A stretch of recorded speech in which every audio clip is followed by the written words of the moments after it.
में नकली दवा रैकेट में 60 करोड़ से अधिक की दवाएं सीज। 4 दवा की फर्म के संचालकों को अरेस्ट किया गया है। अपर आयुक्त FSDA रेखा S चौहान ने बताया। संवाददाता अजय शर्मा की रिपोर्ट।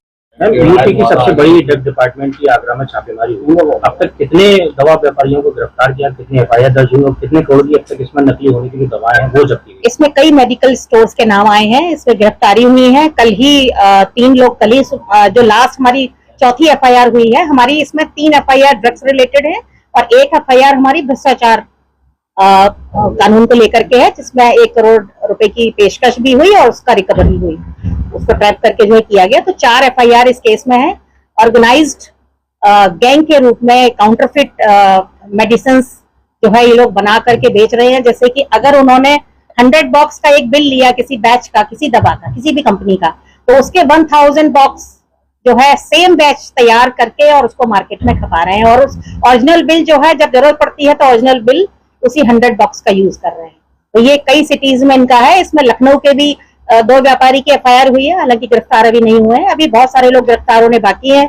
टेम्पो जो माल लेकर के आते थे अभी वो भी गिरफ्तार नहीं हो पाए हैं, हालांकि हमारी फर्स्ट FIR में उनका नाम है। कल रात में भी जो FIR हुई है उसमें भी जो है 9 लोग हैं। तो मिला के काफी सारे लोग हैं जिनकी गिरफ्तारी अभी बाकी है और इसमें जल्दी ही गिरफ्तारी होनी चाहिए। और पुडुचेरी या लखनऊ भी गई है टीम है? अभी टीम ये नहीं जाएंगी, ये टीम अभी नहीं गई है, लेकिन ये टीम जाएंगी और इसमें कुछ एक स्पेशल सेल भी बनेगा इसके इंक्वायरी के लिए। हाँ, तो व्यापारी है उसका कितना इन्वॉल्वमेंट है और उसको लेकर क्या कुछ विभाग? उसका पूरा इन्वॉल्वमेंट है। अभी तो उसका लोकेशन जो है अभी नहीं मिल पा रही है, स्विच ऑफ है, लेकिन उस पर टीम जो है काम करेगी। उसको भी गिरफ्तार करना है। उससे हो सकता है और भी चीजें वहां जाकर के इन 2 पुडुचेरी और चेन्नई की फर्म के बाद पता चलेगा कि वहां और क्या हुआ है। और हम लोग कंपनी से भी इसका डेटा पूरा माइक्रो लेवल पर डेटा ले रहे हैं कि C&F से वो कहाँ की बिलिंग से कितना जो है कहाँ से हुआ, उसका कनेक्शन फिर मिलेगा। अभी तो हमने स्टेट वाइज डेटा दिया है। स्टेट वाइज डेटा के बाद हमको पूरा डिटेल की कहाँ पर उस टोटल जैसे चेन्नई की सप्लाई है तो उस चेन्नई की सप्लाई टोटल कहाँ से और फिर वो कहाँ गई, हो सकता है इसका परसेंटेज और भी ज्यादा नहीं। 4 मुकदमे अभी तक दर्ज हुए हैं। हाँ। जिसमें लखनऊ के भी कुछ लोग शामिल हैं, नाम दर्ज किए गए। क्या लखनऊ के अलावा उत्तर प्रदेश के कई ऐसे जिले भी हैं जिसमें कुछ लोग जांच में सामने आए हों कि ये भी इनके साथ शामिल थे? बरेली का है एक बरेली का है, इसमें तो कानपुर का भी कुछ कनेक्शन निकला है, एक मुजफ्फरनगर, उसमें अलीगढ़ भी है। एक बैच का बिल हमारा अलीगढ़ का भी निकला है। मैम, लखनऊ की जिन पार्टियों का नाम सामने निकल कर आ रहा है उनके गोडाउन और दुकान सीज कर दी गई, लेकिन उनकी अब तक गिरफ्तारी नहीं हुई है। हाँ, उसकी सबसे कड़ी वही है क्योंकि उसकी पार्टी के नाम से बिल बरामद हुई है। लास्ट लोकेशन उसकी गोवा भी मिली है, ये कहीं थी लेकिन अभी गोवा की लोकेशन उसकी मिली है। वो गिरफ्तार होंगे, उसका सब माल सीज है क्योंकि ये पहले भी हुआ लेकिन कहीं कुछ पूरा नहीं हो पाया। इसमें पहले से भी संदिग्ध था। मैडम, अभी आप कॉम्पिटेंट कंपनी है, है एजेंसी है जो वर्कआउट कर रही थी लगातार साथ में, उसके साथ मिलकर सारे अभी तक छापेमारी में, लेकिन अब दूसरी तरीके से SIT को गठित किया गया, तो कहीं ना कहीं STF को साइडलाइन करने की तैयारी है क्या? इसके बारे में तो मैं नहीं कह सकती, नो कमेंट। STF के बारे में नहीं कह सकती, लेकिन यह है कि हमने स्टार्टिंग में काम किया उनके सहयोग से। मैम, कितना करोड़ की दवाइयां अभी तक हमने सीज की हैं? अभी तक कितना माल बरामद किया? कितना माल बरामद? लगभग हमारा 5.5 करोड़ चीज है। 50 से 60 करोड़ हेमा के गोडाउन में अभी हमारा, क्योंकि वो कोई परिवार का सदस्य आया नहीं है चेक करा रहे, तो 50-60 करोड़ तो उसी का अकेला है। हेमा गोडाउन में 50 और सीजर जो हमारा है 5.5 करोड़ के आसपास है। और अभी कुछ और गोडाउन्स भी हैं और कुछ ऐसे गोडाउन्स अभी भी बाकी हैं, हम लोग सर्च कर रहे हैं। सामने आया है कि ये लोग क्या फैमिली में चला आ रहा है कि एक के नाम पे अगर कंप्लेन होती है तो दूसरे के नाम पे लाइसेंस लॉट हो जाता है, दूसरे के नाम पे कंप्लेन होती है तो तीसरे के नाम पे, ये ऐसे काम करते। तो क्या इनके पूरे फैमिली डोमेन में ये लाइसेंस मेरा सोना ये कार्रवाई ऐसा कुछ होगा? बिल्कुल होगा। और हम ये भी देखेंगे कि इनको निर्गत करने के पीछे हमारे डिपार्टमेंट का भी कहीं कुछ रोल तो नहीं था विगत उसमें। मैडम, ये बताइए कि अभी तक आपकी जांच में कोई डमी फर्मी निकली है जिससे फर्जीवाड़े यूज किया? हाँ, आई। कितनी कंपनियां मिली है? अगर 3-4 फर्म है। और ये किसकी है? ये महाराष्ट्र की 5 निकली है और उसमें यहाँ की है, आगरा की भी निकली, जिसमें प्रूफ भी हो रहा है। हमारी FIR में भी इसका हमने थोड़ा सा वर्णन किया है कि उससे कुछ रिकॉर्ड से पता चल रहा है कि वो डमी फर्म थी, सारा काम हो रहा था बंसल। बड़ी बात यह है कि दवाई माफिया को जो लोग संरक्षण देते हैं, क्या उनके खिलाफ भी कोई कार्रवाई बिल्कुल होगी? सवाल तो नहीं है ना। नहीं, इसको बहुत सीरियसली लिया जा रहा है। और अब जो है विभाग को भी अपना काम करने का तरीका बदलना होगा। हम लोग जिस दिशा में जैसे काम करते थे, इन तरह से नई चीजें जो आ रही हैं, उससे हम लोगों को भी बहुत जरूरत है कि हम लोग अपने काम ये भी पता चला कि इनके मल्टीपल जगह गोदाम है और अभी कुछ ही गोदाम पे सही है, कंटिन्यू रहेगी या कंटिन्यू रहेगी, क्योंकि हमें भी पता चल रहा है और हम जहाँ जहाँ जा रहे हैं हमें सफलता कहीं थोड़ी मिली है, कहीं नहीं मिली है, तो वो हमको हमारी सर्च जारी है, क्योंकि गोडाउन कहीं ना कहीं है। जो रिकॉर्ड कह रहा है उसे पता चल रहा है कि वो माल कहीं रखा होगा। बिल्कुल पहुंचे तार साउथ तक है, वो ट्रेन से जो है चीजें आ रही है। मैम, इस बीच आपकी टीम ने जो रेड की थी, उस बीच आपके एक ड्रग असिस्टेंट कमिश्नर, उन पर भी आरोप लगे, तो गलत आरोप लगा। नहीं, बिल्कुल गलत, क्योंकि हमारे कॉन्स्टेंटली मैं अपने व्हाट्सएप, मेरे पास फोन में दिखा भी सकती हूँ अगर आपको लगता है, तो मेरे पास एक मिनट की खबर है, पेशकश आ रही है, उसने मुझे तुरंत बताया, आपने बस्ती के ACD ने, और ये डिस्कस हो रहा है कि हम इसको ट्रैप करते हैं। और ट्रैप करने के लिए बातचीत करना जरूरी है, और फिर STF को भी ट्रैपिंग के लिए जो है उसको यूज साइट जो आता है वो नकली कैसे साबित करेंगे, क्योंकि साइट अगर उसमें सेम मिलता है तो वो हमारी एक टेक्निक है, हम उसको यूज करें। हमारी कुछ धाराएं हैं, कंपनी के सहयोग से हम उसको जो है उसके अकॉर्डिंग हम अपना टेस्ट कराएंगे। तो विभाग नकली दवाइयाँ देकर बदनाम कर रहा है, इससे हमारे काम पर मतलब दिक्कतें आ रही है। नहीं, ऐसा किसी को शौक नहीं है इस तरह से किसी के कारोबार को बिगाड़ने का, लेकिन कुछ लोग इस तरह की आड़ में जो है कुछ भी काम करें, ये तो बहुत ही मतलब पब्लिक के लिए कितना धोखे वाले काम है। ये पता नहीं कौन सा सॉल्ट है, क्या है, जो भी है, तो ये पब्लिक के साथ धोखाधड़ी है। बैच नंबर की जो दवाइयां नकली पाई गई, ऐसी बैच नंबर की दवाइयां उस कंपनी द्वारा मार्केट में भी डाली गई, तो आम पेशेंट के लिए बहुत बड़ी प्रॉब्लम दिख रही है। बिल्कुल सही, आम आदमी को तो पता ही नहीं है कौन सा बैच नकली है।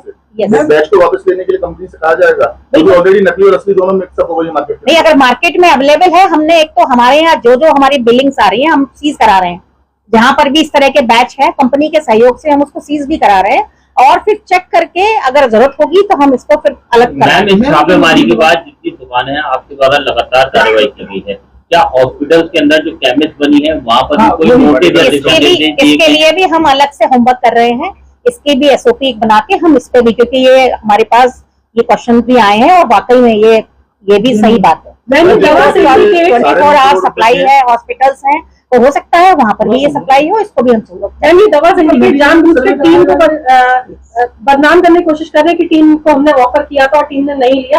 क्या इनके प्रेशर में आके टीम को मर्ज किया जाएगा या नई टीम को गठित किया जाएगा? कहीं ऐसा तो नहीं इनके प्रेशर में आके ये कार्रवाई इफेक्ट हो जाए? बिल्कुल कोई इफेक्ट नहीं होगी, और ऑलरेडी हमने 3 टास्क फोर्स बनाई थी स्टेट लेवल पर, और हम किसी को कहीं पर भी यूज करते हैं, और हम ये देखते हैं क्योंकि हमें ACD बस्ती का कुछ दिन पहले जुलाई में भी एक अच्छी रेड उन्होंने करके दी थी, तो हमने इनको ही काम सौंपा, वो हम लोग देख लेते हैं कि किस हिसाब से करना है। और हमारे ACD आगरा भी एक टीम का हिस्सा है, और इन्होंने अभी काफी अच्छे से मेहनत ये लोग कर रहे हैं, और रिजल्ट हमें चाहिए, और ये रिजल्ट हम लोगों को देंगे।